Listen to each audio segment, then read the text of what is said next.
All right. And I know in recent, the recent years, maybe there wasn't much negotiating when you're buying a car. It was kind of like, here's the price, take it or leave it. But in a normal time, maybe we can frame this as a car salesman. They know what they can sell a car for, but they don't ever start there.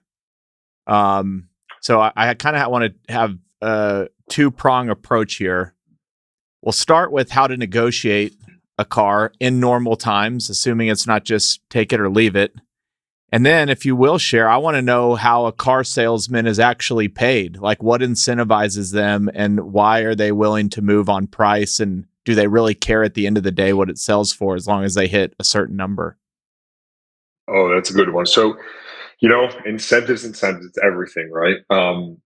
And I'll start by just saying that on the salesman side, it's good for people to know that more likely than not, this is not perfect, but more likely than not, if you're shopping at a used car store, that salesperson is incentivized per unit on a flat and maybe some commission added or bonus, but primarily they're incentivized to push the unit, sell the car, right?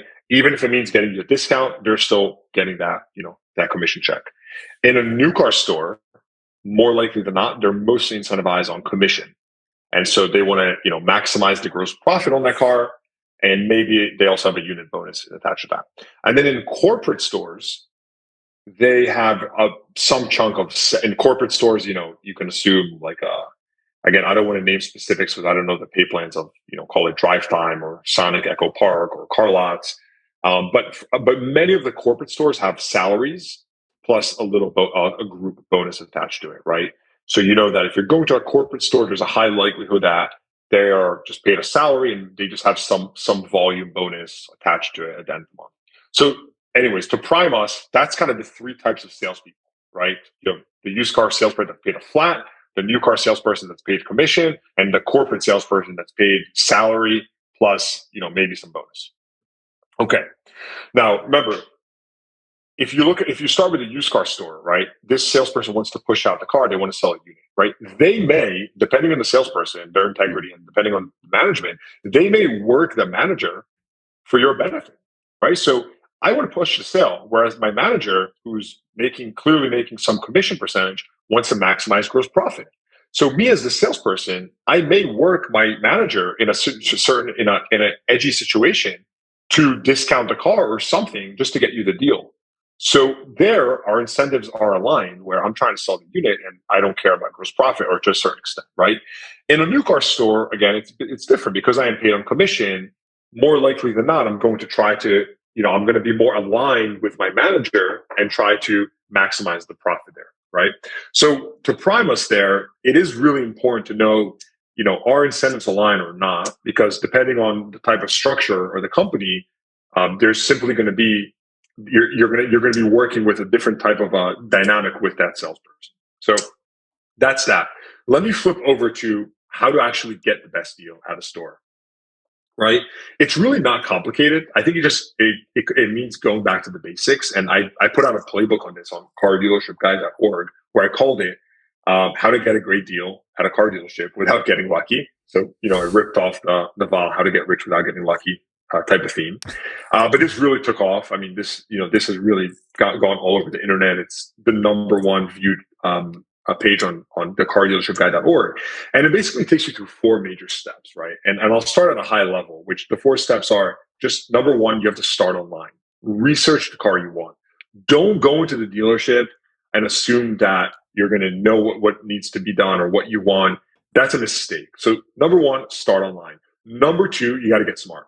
And so there's a ton of online tools, which I'll talk about, which you can leverage in order to get smart and to come in armed with as much knowledge as possible. Right. Number three, you build up your negotiating leverage. And I'll talk about this and how you can get creative when you do this. And number four, you make the offer. And so this is the fun part. And there's certain ways to make the offer in order to be as successful as possible. So Chris, I'm happy to jump in and I can give you an overview on each step. And if people would like, they can, of course, go to the resource and they can go into all the further details as well. So like I mentioned, the first step is you want to start online. You want to research the car you want, right? So you really want to leverage a lot of the third party listing sites, the vehicle price aggregation websites. So Car Gurus, TrueCar, Edmunds. I mean, all these, these will all give you a great pulse on the market and also will help you find what do I really want. Now, the good part about this is that dealers are no different than, the high school boy or girl at the teen dance. They have FOMO big time. And what that means is that dealers want to be on every listing site because they're scared that if they're not going to sell the car. And so this will give you a very good pulse of the market on what's available, what are rough price ranges and whatnot, right? And so it's really important, and this gets in this research stage that you also take in consideration your trade-in. Your trade-in is a big moneymaker for dealers. We want your trade. We don't need to pay an auction or a fleet some fee in order to get another car that we can potentially sell. And so your trade-in is very important. You need to research that as well. And again, start by researching the market. Go on websites, some online retailer. There's plenty of websites such as CarMax or various others where you can get a real offer online of how much they'll buy your car for. So start doing your homework and understanding what's your trade-in worth and what car do you really want. That's the first step in the process to getting the best deal.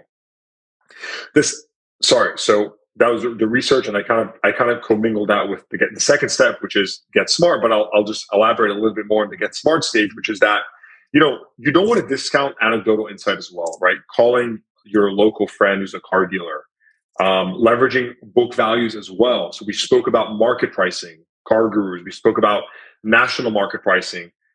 Such as CarMax or Carvana. Well, you also want to look at retail book values, which really just means Kelley Blue Book, right? So Kelley Blue Book is typically lags the market, and so it's not the most accurate, but it is still another good data point for you to consider, along with just anecdotes from a local car dealer if you happen to know someone, or tweeting at me, Car Dealership Guy on Twitter.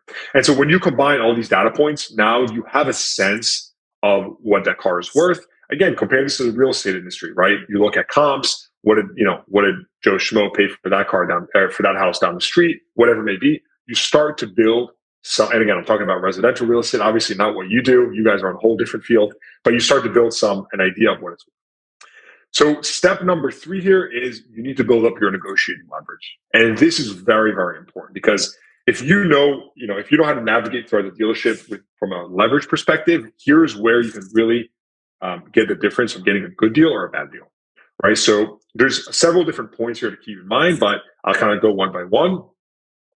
Number one, product quality. Does the car have a blemish on the Carfax, right? This will simply mean that the dealer may want to sell the car faster and not hold on to it. Does the dealer carry multiple types of this car? Redundancy, right? Dealers don't need to carry, too many of one car. And if you just look at it proportional to their inventory, or do they have 10 of one car, which they would like to move? The third one I call double dip. Do you have a sweet trade-in that the dealer can retail, right? They're going to be more inclined to give you a better deal so that they can also retail your trade. The fourth one is speed. Can you make the purchase in the next 24 hours? Dealers want to move metal. They're going to want to sell that car. Fifth one is relationship. Do you know someone that works in management? And I say management because, if it's below management, it probably won't help you from a negotiating perspective. But, if you do know someone in management, yeah, they may help you out a bit when you're trying to buy that car. Or they may not, in which case it doesn't help. Number 6 is spiff, which really just means, is it the end of the month? Is it the end of the quarter? Franchise dealers will typically get spiffs from the OEMs. Again, like a kickback or call it a rebate, whatever you want to call it, but they'll typically get something from the OEM for hitting volume targets. And so they're going to want to move that car, especially at the end of the month or the end of the quarter. And the last part here, and I always love to talk about this, is BATNA, right? Best alternative to a negotiated agreement. In the fancy MBA term, which I don't have an MBA, but I've learned this through business. But basically, is there another car in the local market that is similarly priced and comparable to the one you're looking at, right? If there is, great. Leverage that because you'll probably be able to get a good deal because the dealer knows if you're leaving, you're going to buy that car. In 2021, that was a bit tough. And it's also not going to work if you're looking at a very unique Supra or some car that's rare, and there's just not going to be a lot like it in your local market. But if you're buying a Nissan Altima, if you're buying a Toyota Camry, there's going to be a lot of them in the market. Find a very similar car that's comparable. Ideally find it at someone who's a big competitor to the dealer that you're with. So you add some more spice to the negotiation and they really get pissed off because they don't want to give that business to their number one competitor, and leverage that. Because at that point, the dealer is not going to want to lose your business, especially for a car that they can replace. After you've done all of this, you're finally ready to make the offer, Chris. And this is the last part. And so I always say, like, the cardinal rule, if you want to get the best deal, is make an all-in offer. Don't come in and start going piecemeal, because they'll end up getting you on add-ons, on fees, on anything, right? You need to come in with an all-in offer that's, somewhat below what the dealer is asking. And again, every car is different, depending on the add-ons you're getting. There isn't like a perfect percentage, but maybe come in 5% lower, 10% lower, give an all-in offer that's a bit lower, and let the dealer really fight to get your deal done. Because when you give an all-in offer, you're doing two things. Number one is you're creating a forcing function for the dealer. Now they have to figure out how to discount your deal, whether they do that by reducing some fee or the margin on the warranty or the car. Who knows what they do? But that's their job. Let them figure it out. Number two, optics are real in a dealership setting. There's optics, there's politics. And so, you just don't know how the GM or the sales manager, how they're incentivized.